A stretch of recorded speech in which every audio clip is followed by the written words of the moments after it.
That's fun. Oh yeah, it worked out. All right, hang out. So you're working. Welcome, ladies and gentlemen. We are the Keyboard Warriors. We're live. It's been about a week and a half or so, a little longer than that, but welcome back. My name is Eddie Law. That's Fred Kirby. That's just Rukawa, and our guest tonight, the one, the only Adam Woods. How are you, sir? Feeling great, dude. I got my typing fingers out. That's the only way to warrior size, right? Is the keyboard warrior. So we're about to stir some shit, right? Exactly. So we stir shit. You know, look, man, we talk truth, but we keep it funky, like Mr. Fred Kirby likes to say. All right, Jesse.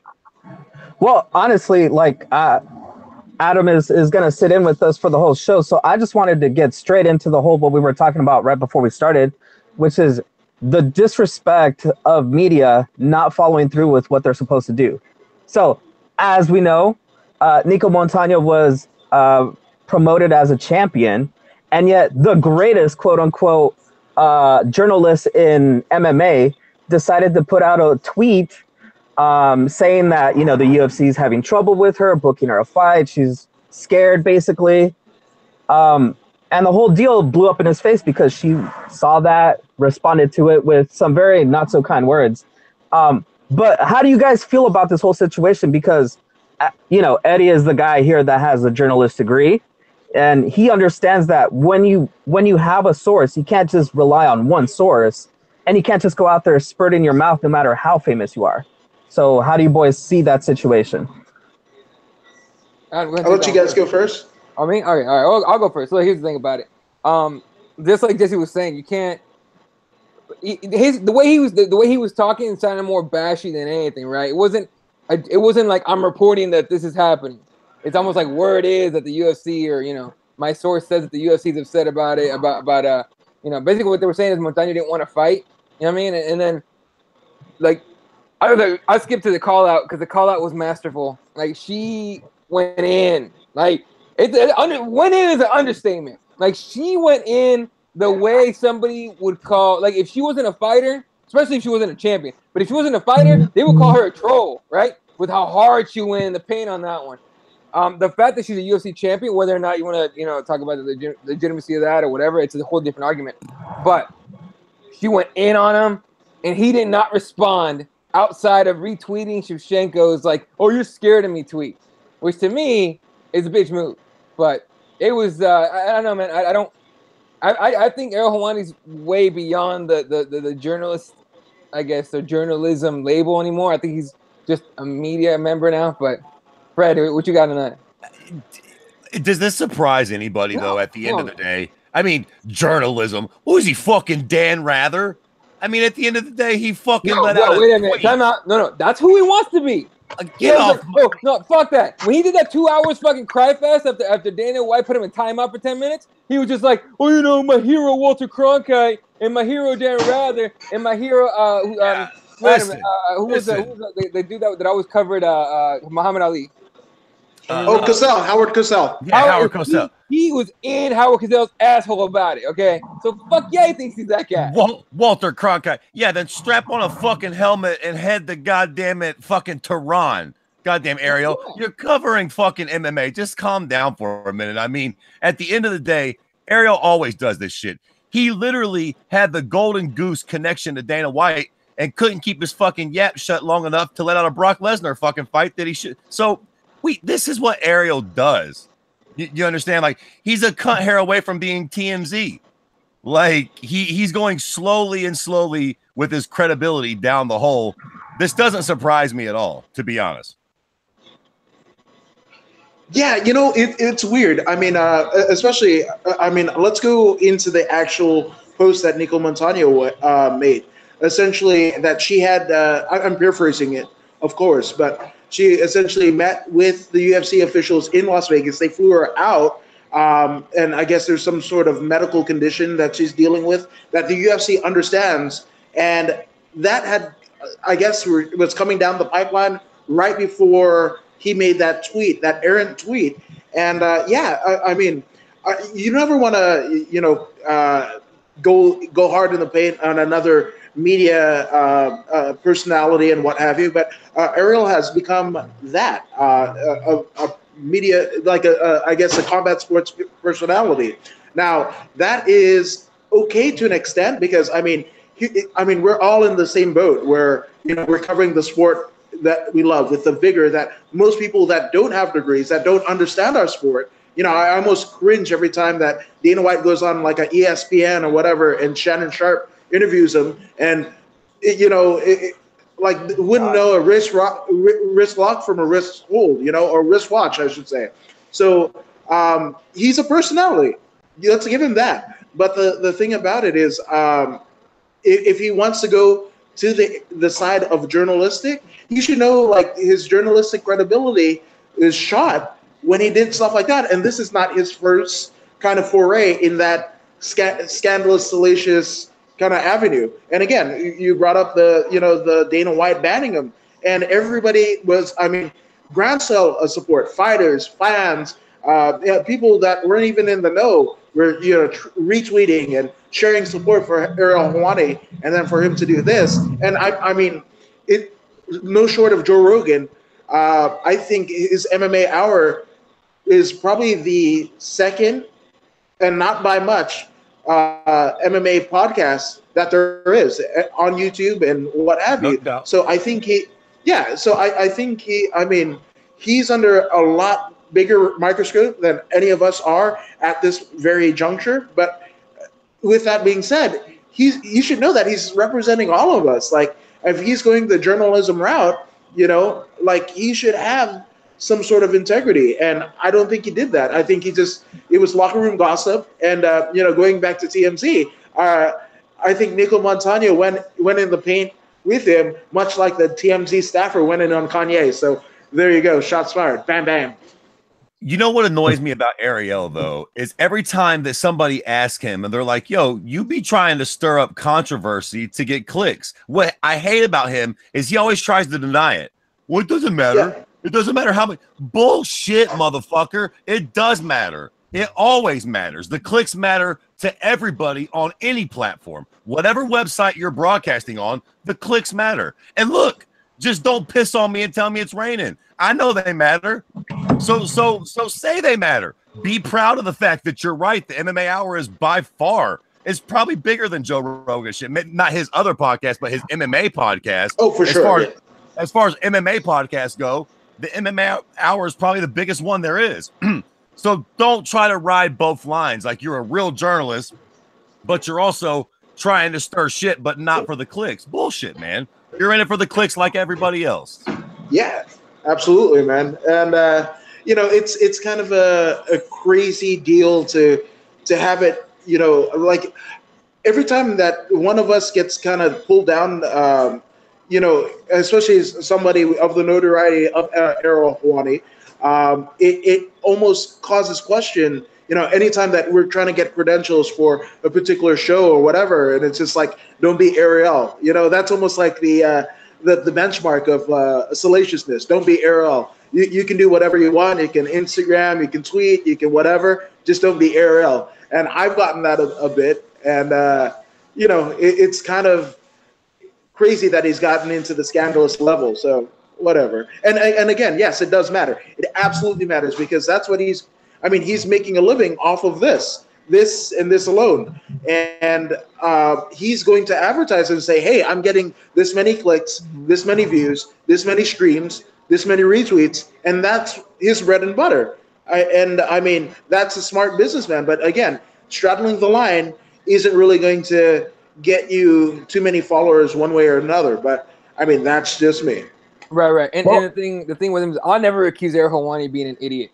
I will definitely accuse him of being a dirty motherfucker. Like, as far as like ethics and morals are concerned, right? Like, I don't think he's stupid. I think just like Brett said, hey, I got these clicks, I got these views, pay me more to be my sponsor. That's how it works. That's how the game works. And to be fair, I wouldn't call him like a pioneer, but he's a pioneer of sorts, right? With the MMA media podcast stuff. So he's trying to figure out kind of as he goes.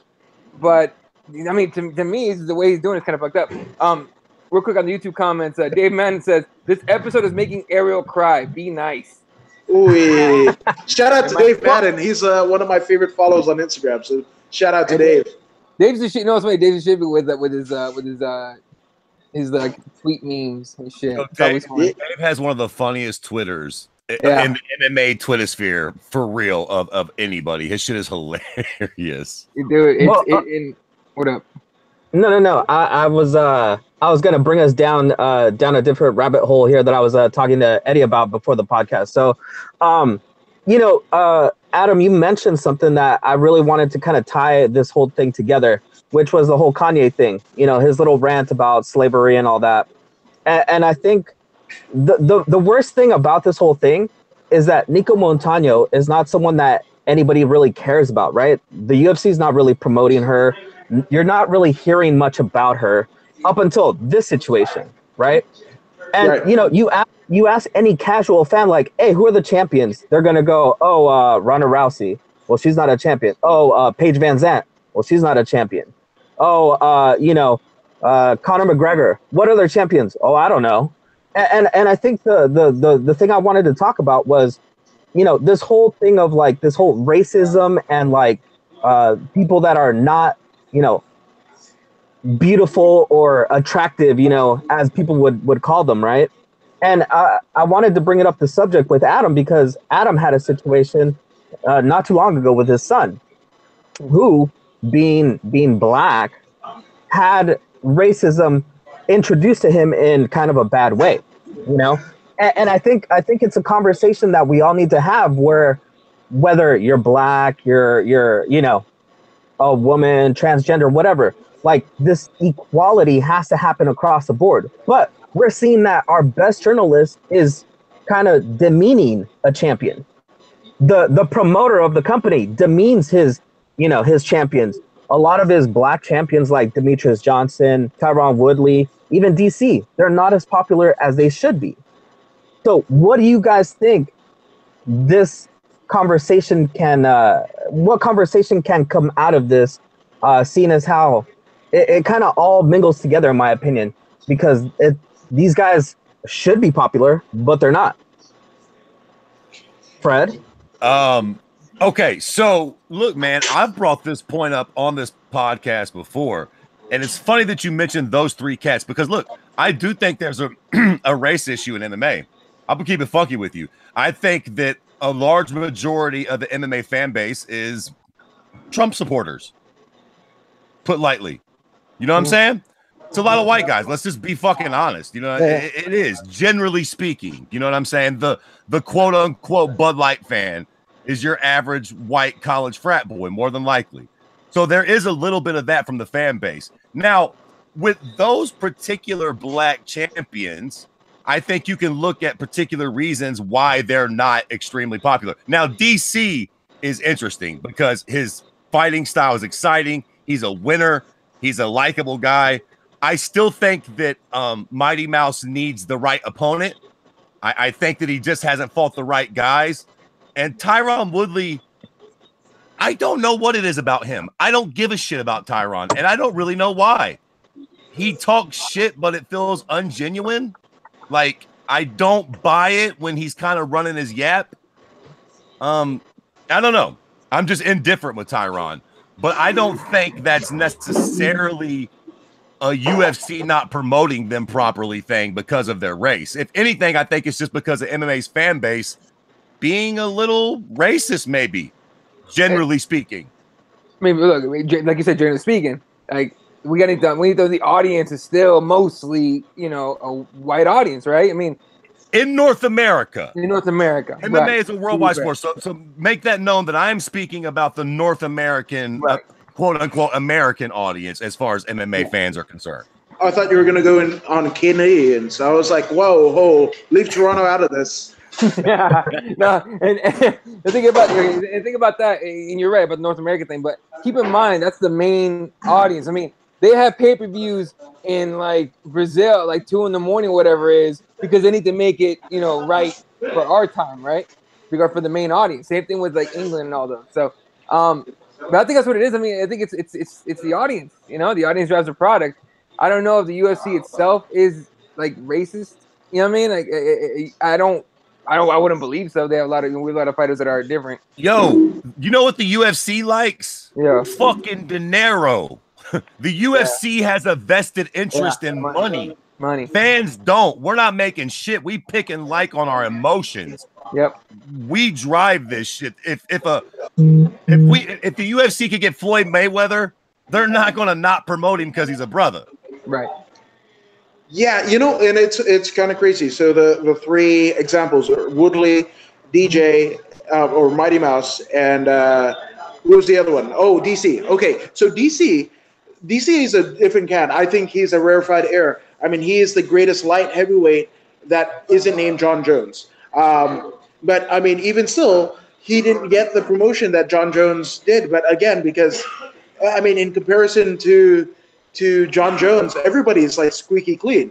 Regardless, you could have, you could be R. Kelly fighting MMA, and you'll be squeaky clean in terms of John Jones.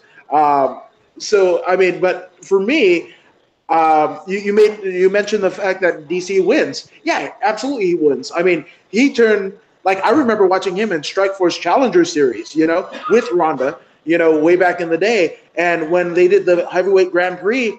And he flipped over Josh Barnett. I was like, what the fuck? It blew my mind, Josh Barnett, former UFC heavyweight champion, catch wrestler, again, wrestling through and through. And shit, fuck, he changed everything, And so, I think they're giving DC, the UFC Tonights and everything like that to kind of bank on his his marketability.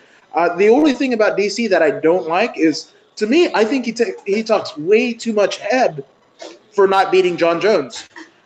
He is a world beater. I'm not knocking him on that, but again, he didn't beat Jones, and what he did at UFC 200 with Anderson Silva, if he showed up to John Jones with that bullshit performance, fuck, he would have got eaten alive. John did cheat. I'm just saying he did get caught with horse steroids in his ass the last time they fought. I'm not doubting that at all. I'm not doubting it at all. But again, the thing about it is, I mean, that makes DC's run a little bit worse because I mean, a coked up, John Jones beats a best DC any day of the week. That's not a good rep to have, man. I mean, I wouldn't do it. I mean, I love DC. I'm a DC fan. But, I mean, watching that first fight with Jones, and yes, there were eye pokes aplenty, but, I mean, fuck, the first time Jones took him down, it was a come to Jesus moment. It was like Khabib Barbosa, where you literally saw his soul get taken. I mean, it was damn near Undertaker-esque, and then going to DJ. About the right opponent, that's here nor there because I think the fight with McCall early on in his title run, I think McCall talked a lot of shit and was a dynamic enough a personality. Ian McCall, Uncle Creepy, is a fucking personality. Yeah. Win, lose, or draw, you like that guy. Or you hate him, or he's the ultimate villain. Whatever it is, that was his opponent. But, I mean, McCall, what fucked up DJ's kind of legacy is the fact that Ian McCall should have been the John Jones to his DC, right? And him not staying healthy, and then Shane Del Rosario, who's Ian McCall's teammate during that run, unfortunately passed away untimely. That kind of fucked it up. But there really should have been that was the good versus evil, in DJ. I don't think there's going to be another guy like him because you look at Ray Borg.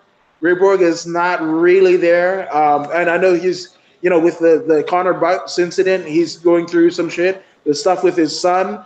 I mean, bad shit happens to good people. That Ray Borg's a tremendous talent, a good fucking guy, and I mean it's not there. And then what's his name? Henry Cejudo. My goodness, man! For everything, I mean, I think they try to build up Cejudo. Talk about racial preference or whatever. I really did think that they put a lot of marketing dollars into Cejudo in building him up to DJ, and how DJ dispatched him so quickly and so decisively. It was just like fuck, man. But again, I mean, your champion has to lose. This is like almost pro wrestling 101. You have to have your champion be beatable. Yeah. To draw tickets. Like, oh fuck, I was there when he got beat or she got beat. When that doesn't happen, when there's a an aura of invincibility, fuck, it's it's almost a death knell to your box office. I.e. Cyborg. Yes, absolutely. Or you definitely need to work a lot harder to find the right opponent to really build that up. When you get a champion that has that aura, I mean, let's think about it, man. Anderson Silva had that aura too. But when Anderson Silva fought Dan Henderson, we were all on pins and needles. You know what I'm saying? When you bring the right opponent in. Now, look, DJ's in a weird spot because we can't really get the right guy at his weight division. We almost have to force him to go to 35 to get the fight that we all want, look, you can make the point that that's unreasonable for DJ, but on the same token, that's what we fucking want. You know what I mean? Like, I think a win like that would really put DJ over, at least in the hardcore community. Yeah. So, go ahead. No, so my question was going to be, because I think Fred made a really good point about how it's the culture behind MMA itself that keeps a lot of these fighters from becoming major stars. Because, I mean, like we're talking about, obviously they put a lot of marketing material behind Henry Cejudo, right? So when DJ beat him, why did he not get that backing after that? Well, because it was exciting. He finished him off very quickly, very decisively. You can't say it was a boring decision. So how come, a guy like that doesn't get that break? Go ahead, Fred. Yo, listen, I'm going to say something too. And I've said this before on the podcast, and I'm sure some people could take this the wrong way. You take it however the fuck you want to take it. But this is also a thing. I don't think that MMA has had a star that the black community has really embraced. Maybe Rampage. I mean, at the end of the day, let's be honest, like, just to keep it funky, the average black community is not fucking with DJ or DC, just to be honest. You look at Floyd Mayweather, that flamboyance and shit, that's what it is. Rampage had a little bit of that, but DJ's a smart nerd that likes to play Xbox. And don't get me wrong, I know there is a certain part of the black community that gets into that, but there's a major part of it that just don't give a shit about DJ and Xbox and, him speaking properly or any of that shit like that. It's just true. It's kind of the same thing with DC, man. DC's a likable guy and this and that, but like, you go to the fucking hood, nobody knows who the fuck Danielle Cormier is, man. They just don't. They knew who Mike Tyson is. They knew who Floyd Mayweather is. Shit. They know who John Jones is. Yeah, exactly. And they didn't know who he was till he started fucking doing coke and ramming his Ferrari into shit and acting fucking ignorant. It's true. Well, okay. I'll tell you who their big star was, and the one that the UFC tried to bank on, Kimbo Slice. Yeah, but I mean, hitching your wagon to the wrong horse. Obviously, I mean, most people would have saw, in the Ultimate Fighter, what his misgivings were. And the reason why I discovered YouTube was because of Kimbo Slice, backyard brawls in Florida. But it was fairly one-dimensional. Now, if you put paper, like tin cans in front of him, it could have been. But I mean, to put him on the Ultimate Fighter, it wasn't the greatest way to introduce him. Not at all. But the thing with Kimbo Slice is, that's my point. He was embraced by the black community. Yeah, and you saw the numbers. That fucking season of the Ultimate Fighter that he was on is still the biggest. That fucking show where he fought Tank Abbott is still the most watched MMA event on primetime television ever. And that's what I'm talking about. Maybe it was the gold teeth. Maybe it was the beard. Maybe it was the way he carried himself being from Miami. But he got that. And DJ or none of these cats came close to touching that market at all. So, I mean, here's an interesting deal. So now we've got Kimbo Slice Jr., right? Baby Slice in Bellator, right? Going on, I believe he's 2-0, right? Training with Antonio McKee and the rest of the body shop in Long Beach, right? Do you think he could be the one to kind of capture the hearts and aspirations of a black community? Sad thing? No. Because you know what? He's not as rough around the edges as his pops was. His pops raised him right. Have you ever heard Baby Slice talk? He's fucking smart. He's well-spoken. It's sad, but like Kimbo Slice felt like he was from the hood.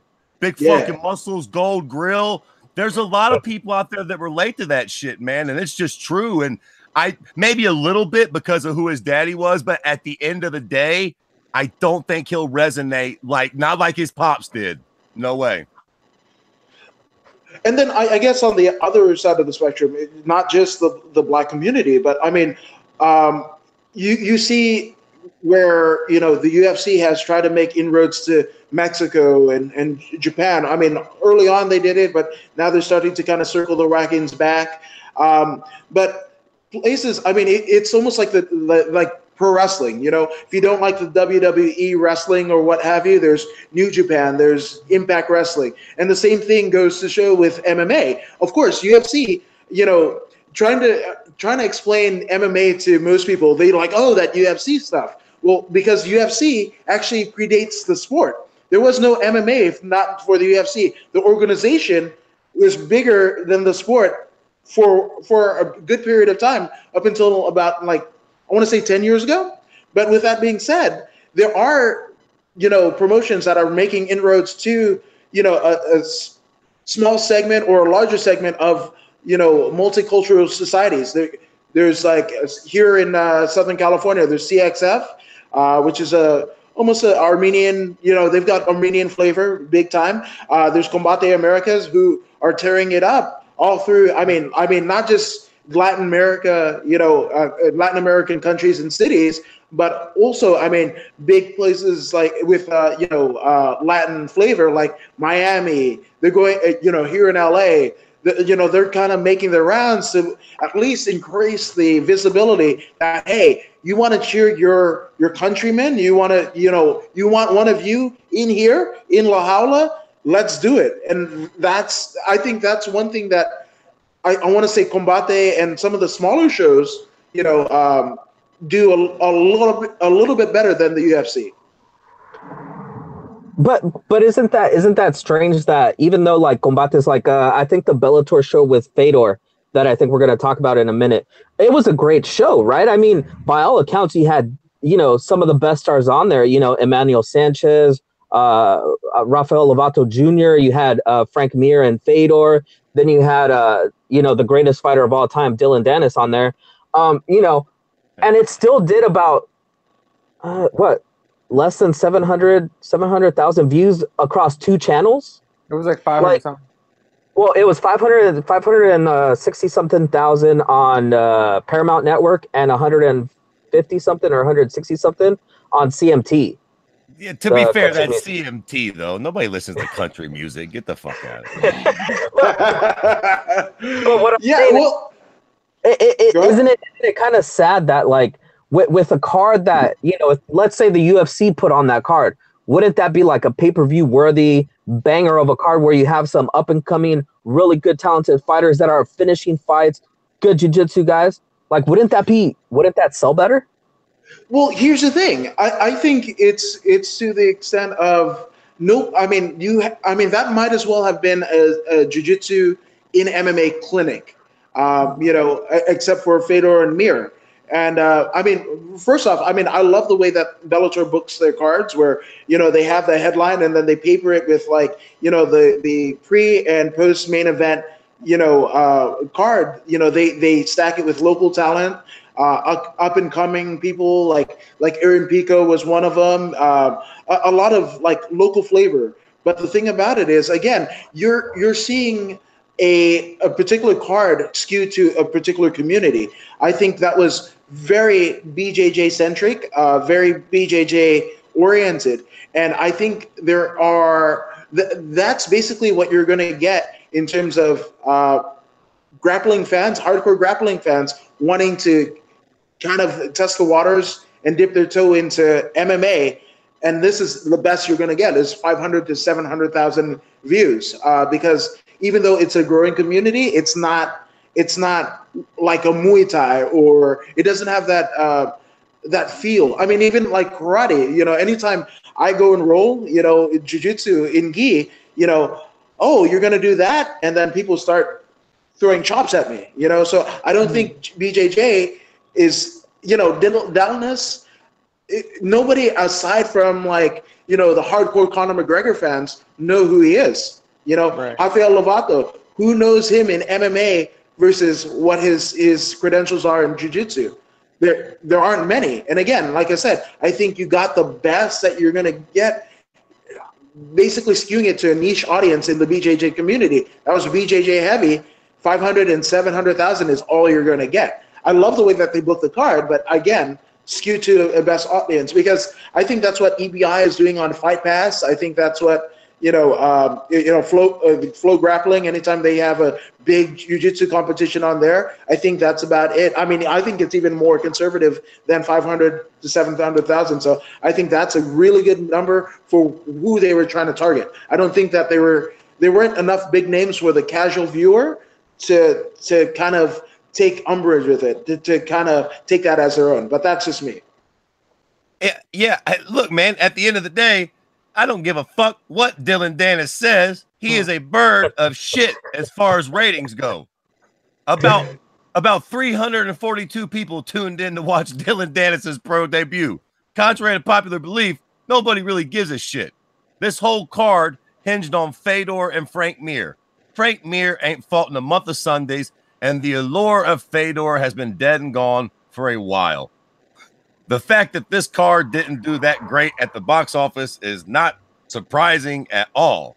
They need to wake up and smell the fucking kibble. Like, these guys weren't going to draw, man. Fedor's not a draw. Frank hasn't fought in a long time. And yeah, Dylan Dennis is mouthy, but it was his fucking pro debut. Yeah, was McGregor at Bellator? No. Not this one. Not this one? Well, yeah. That's where they fucked up. They should have flew him in. I guarantee that's what they wanted. They wanted that to show up. I just happened to be the night that he actually jumped into the Bellator cage in Ireland. I happened to be at a party with Tony Ferguson, and trying to catch his whole deal, and he was just like, "I really don't give a fuck what Conor does," but that's the thing. So I mean, here's the thing, Dennis is a clone. There's another Irish guy that's almost a Conor clone, and as much as they'll say like I'm my own person or whatever, or maybe it's just the camp that they just breed, that cocky. I don't know what you call it. I mean, the only thing that really stood out to me about Dylan Dennis was his tattoos. Those were sick, and I think Rogan and the rest of the crew on the Fight Companion kind of echo those sentiments. But aside from that, was he going to get a submission? Yeah, absolutely. He ate a couple of shots. That was the only thing that I was really impressed with. But I mean, once he got in trouble, he took it to the ground and he fucking toe-holded that motherfucker.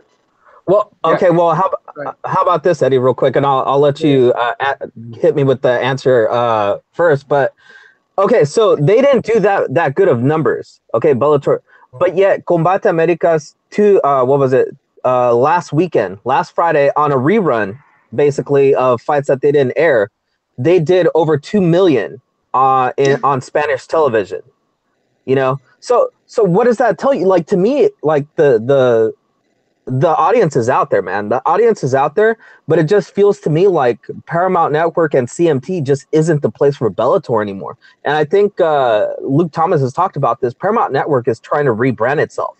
They're trying to do like great shows. They're trying to do all kinds of stuff, but they're not, they're not Spike TV. They're not Dude Central, and I think that's really hurting the brand. And, let's be real, with numbers like this, how long till Bellator folds up and is gone?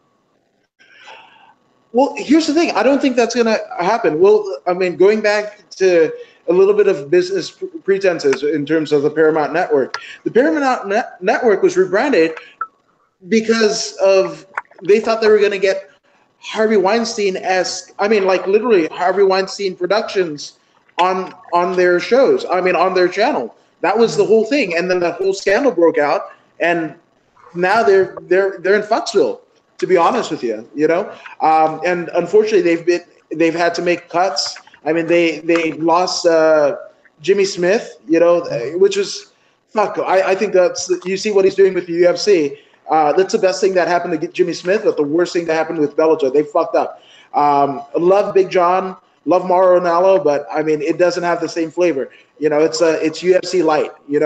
Especially when you get like Jay Glazer. It's the UFC also also runs, filling Bellator. It doesn't feel really. I mean, it doesn't feel original. It's just like, oh, where the fighters that you've heard of or the personalities that you've heard of go to die. But I guess the devil's advocate aspect of it, Bellator does do more for the legends of the sport than I think the UFC does. Hall of Fame induction and $2,500 from what I hear. I think that's what they're getting. But I mean, the signings and everything right before Bellator show when they come to your town. I mean, they're paying those guys a lot more than the UFC is even. So I can't get too mad about the Bellator thing, but I mean that's what happened, and that's I think the name needs to change. I also think that they are on the wrong network. If you are Robert Rodriguez and you have El Rey Television and you're struggling in numbers and struggling to keep afloat in this live to stream kind of landscape, I think it would be a good deal to get some backers and buy Bellator and change it to whatever the fuck he did, because I mean he's done wonders with Lucha Underground. That was a first run production. I think he could do. I mean, I think that's the right place for them to go. Guy centric. I mean, when they're not playing Lucha Underground, it's like Dust Till Dawn and everything. It's what Spike TV was, 5-10 years ago. That's where they need to be. Listen. Let's be honest.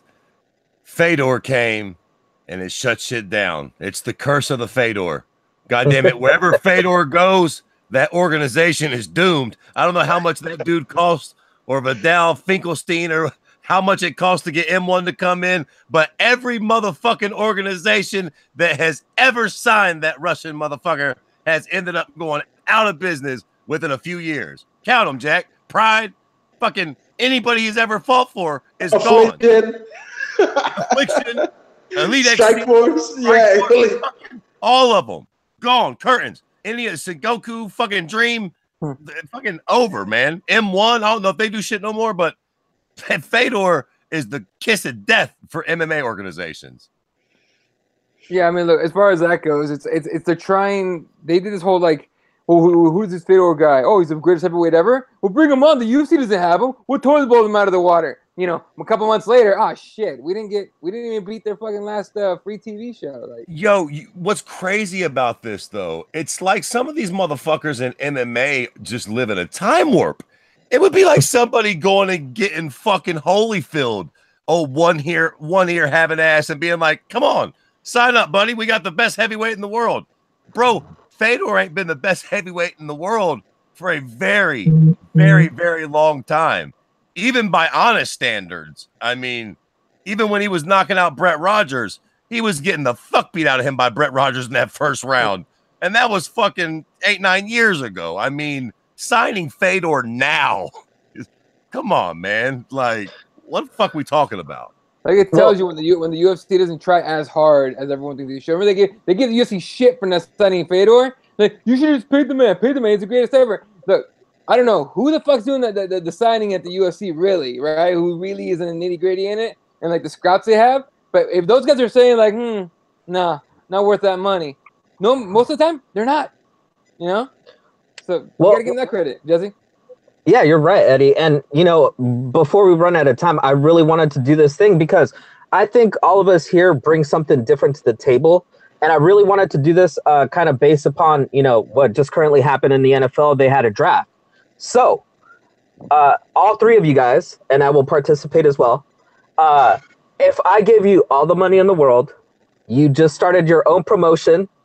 It's the Fred Kirby promotion, the Adam Woods promotion, the Eddie Law promotion, and me.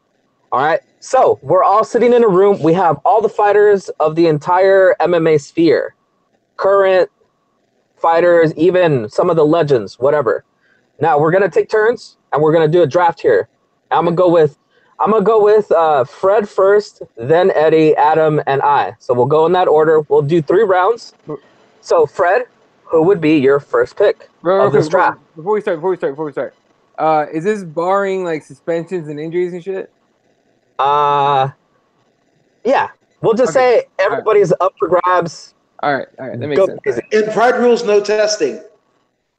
Hey, that's up to you. That's awesome. That's your promotion. There you go. All right. Go ahead. Can we pick the same guy, or like I pick a guy and he's off the market? Yeah, he's off the market. Y'all fucked up letting me go first. I win. Just Conor McGregor, baby. We can end this whole competition. Oh shit. I had to go John Jones if he's not suspended. John Jones. Wow. Okay. Adam. Vanderlei. Again, no testing. Vanderlei Silva. Oh, dude, Vanderlei. I remember Vanderlei versus Brian. Is it Brian?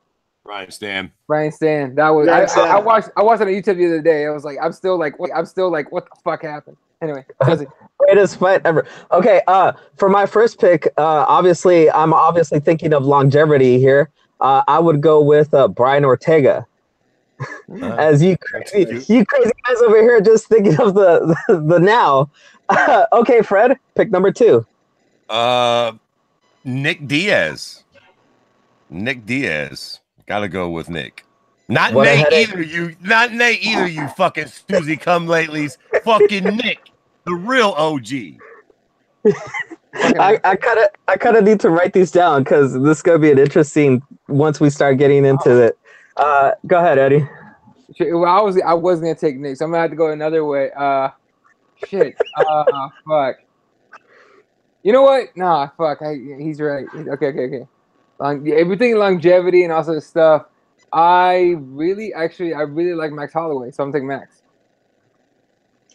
One, the Spaniard Archuleta, 8-time King of the Cage champion. Fuck yeah. Yes. That's what I'm going with. Longevity-wise, Spaniard's going to be a big motherfucker, so that's mine. All right. Nice. Man, I'd have to go with DJ. I champion for him all the time, and I'd have to go with him as well. All right, Fred. All right. Well, now this is going to come as a bit of a surprise for a couple of reasons. A, I have trashed this fighter extensively on this podcast, but when you're trying to win, you're trying to win. You know what I'm saying? Also, being the chauvinistic pig I am, I'm sure that most of you wouldn't assume that I'd pick a broad, but I'm pulling out old Cyborg. No drug testing. That's a good point. Pride rules. That's fucked up because I was about to go the same way, except I'm going a little different. I'm thinking Thug Rose. All right, great. She's evolved. She's different. All right, she's got this whole following now. It's fucking good. Not to mention, I'm a big fan of Thug Rose. So yeah, flying arm bars will do that. Adam. Gabby motherfucking Garcia. How about that? Who's she gonna fight, Brock? What are we doing? Whoever. It doesn't matter. That's I it. fucked up with the first pick. I'm gonna get Gabby Garcia to clean out the board. There you go. Gabby Garcia versus John Jones. Let's do that. Fuck that. I want to see Gabby Garcia, Josh Barnett. No test. Hell yes. And you can see it in my promotion, the According to Woods promotion in Japan, Saitama Super Arena. Fuck yeah, I'll sell that motherfucker out. People say Saitama. There you go. Oh fuck. Since my promotion is trying to think of longevity and also wants to compete with you guys. Also, no testing on my promotion. I'd go with Vitor Belfort.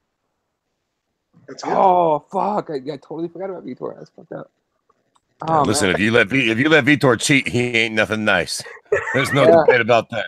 He'll fuck your vision up for life. All right, so look at this. We pretty much picked guys and girls that are in the UFC currently, right?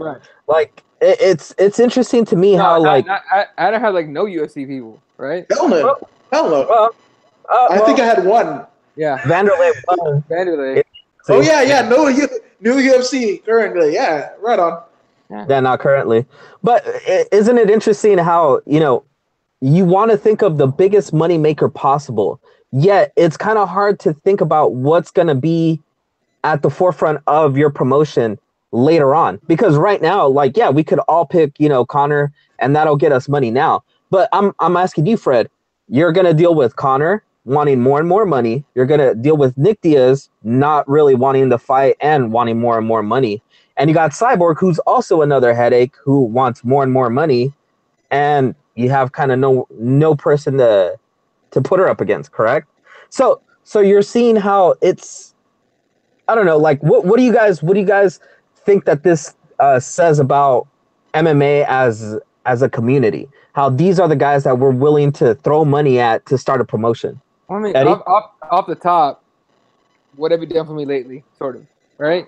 In that, like, because like Adam went a little more historian of the sport, right? A little more what they've done before and everything. I went more, almost like what have you done for me lately? Thug Rose does a flying arm bar and Invicta. I'm hooked. By the way, when I saw that, I was like, I'm in. I'm on the Thug Rose bus for life. I mean, for life. You know what I mean? That fucking when she lost to Esparza.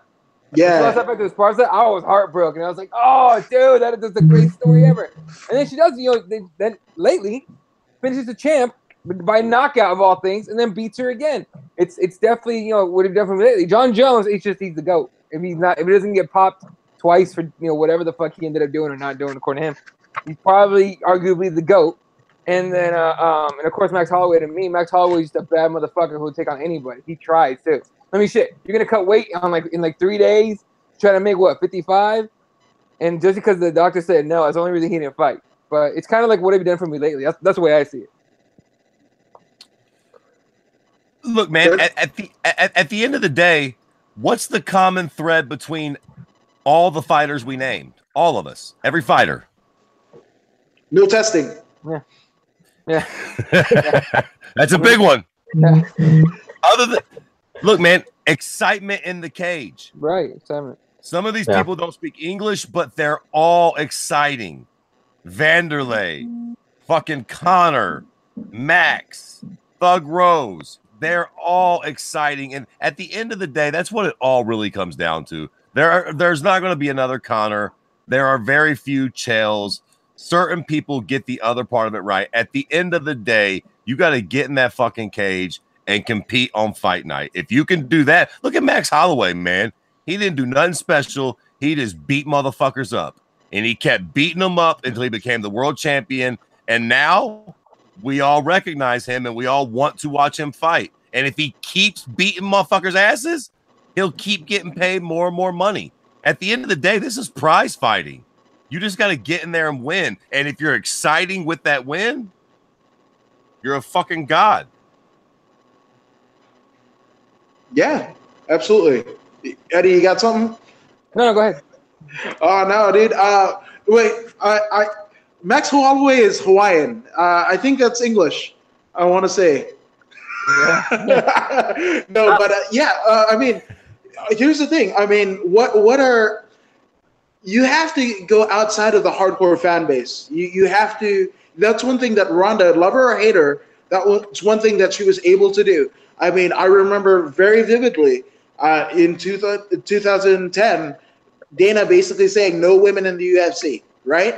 And she made it her kind of life's mission that, hey, I'm going to change his mind. Now we're sitting back, 8 years later, we've got 4 divisions, right? Invicta is blowing up. They got a card, tomorrow? Their numbers are increasingly improving on UFC Fight Pass. You can see that, to me, the sport needs somebody that will carry the torch, much like Ronda did. She carried the torch for women's MMA. Yes, you can say, hey, there's Marloes Cohen. Yes, there's Miesha Tate. Yeah, there's Cyborg was there, but still, she captured the hearts, the minds, the souls of so many people, man, women, and child, that, she was an undeniable force when she was there, in terms of marketability. So with that being said, I don't think that I'm coming down the pipeline of what we see here. You've got some people on the local circuits, whether you're in Southern California, in Florida, in the Midwest, that have kind of shines of greatness. Now, the fight acumen isn't there, but you can definitely see the personality. But I fear that everybody's going to be like Connor, much like in the NBA. Everybody stopped being like Michael Jordan, and we're more like Kobe. And now you've got the disintegration of a center. You got 7-foot guys, beyond the arc. I want George Murasan, a seven motherfucker that can't even touch the rim. That's who I want for my center. So with that being said, we're not there in terms of somebody that can. Connor was the last one to do it, but he set the bar so high. I don't know if we can do it. So I don't want to say that the future of MMA looks bleak, but it's an uphill climb for sure. But that's why guys like us, we're here to tell the stories of the people that are, that are going to kind of resonate with the middle-aged person sitting at home and like, hey, man, I wrestled in high school, but I'm nowhere near those guys. And then, they raise up a champ, a son that's a champ, and that might be the thing, or is it Sage Northcutt, somebody that was kind of, like almost archetype, almost like Ivan Drago in Rocky, that was put together to be a champ. Like, I don't know what it's going to be, and it's really kind of a footnote in terms of our society, like how our society is going to go. Hopefully, it's not going to go. We're not going to get the MMA version of Takeshi 6ix9ine, and it go that route, and that be the thing that carries MMA for the next 10 to 15 years. But I mean, stranger things have happened. Listen. MMA can only be so fucking lucky to get a Tekashi 6ix9ine. Have you seen those prick's numbers? That's what we need. That's exactly what we need. That's what the black community needs from MMA. A Tekashi 6ix9ine to really get this party lit. Next thing you know, the UFC's numbers will jump by fucking millions. Fuck me. That can't happen. Jesus. Oh man. Wait. Isn't YouTube's the one doing the celebrity boxing matches and shit? Fuck it. Whatever that dude's name, 6ix9ine and whoever was trying to fuck him up. Who was it? Oh, Soldier Boy or Chris Brown. Whoever the fuck, yeah. The Instagram come lately. Hey Fred, is it? Wouldn't you equate our Tekashi 6ix9ine to Dylan Dennis over there? Ooh. No, listen. Dylan Dennis ain't got shit on Tekashi, Jack. Have you seen that little creep? Tekashi's the real deal. Dylan Dennis, you know what the real problem with Dylan Dennis is, all bullshit aside? He seems so cringeworthy. It seems so fake with him. Like he so blatantly seems like he's just trying to be Connor that it's just gross. I mean, fucking Christ, he dresses like him. He literally makes the same faces. Yeah. The same tough guy faces.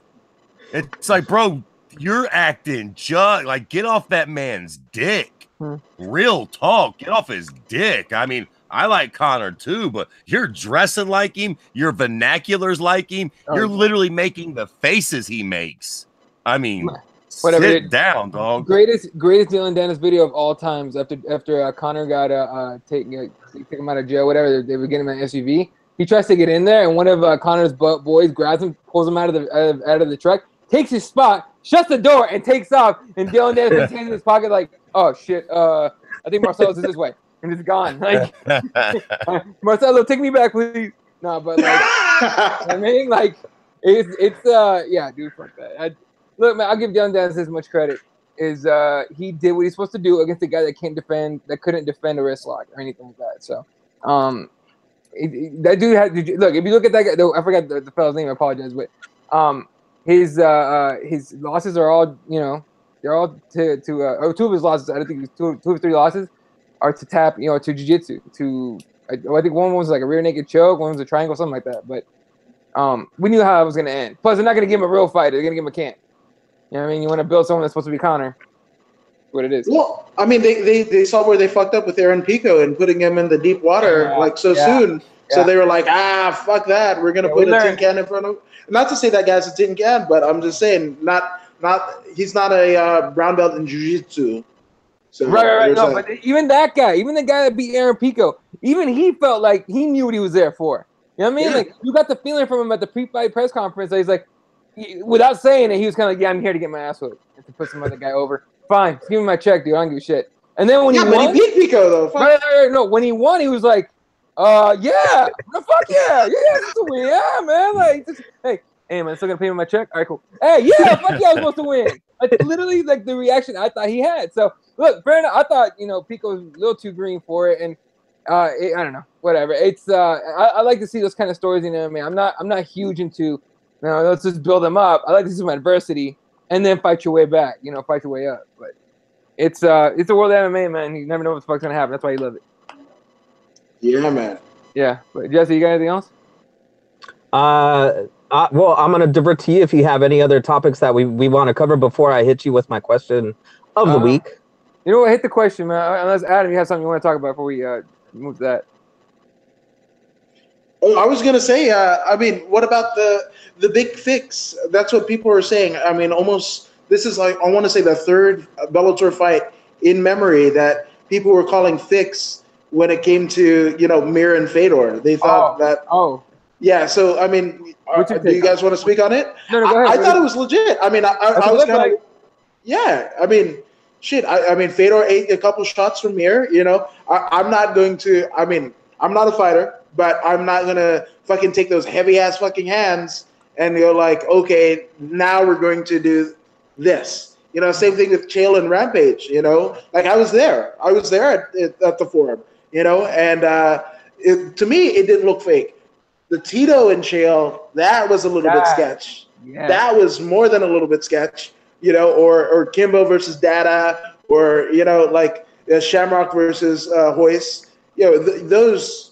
You can say, but I think this one was legit. But even still, legit as it was, or as most diehards claim it to be, 500,000 to 700,000 is all it got. Well, the fact that somebody might think that fight is fixed means there's a lot of fucking morons running amongst us. I don't know if those pricks saw the slow-mo of Fedor thunderstriking Frank in his jaw. On the way down, getting on the ground and doing it again.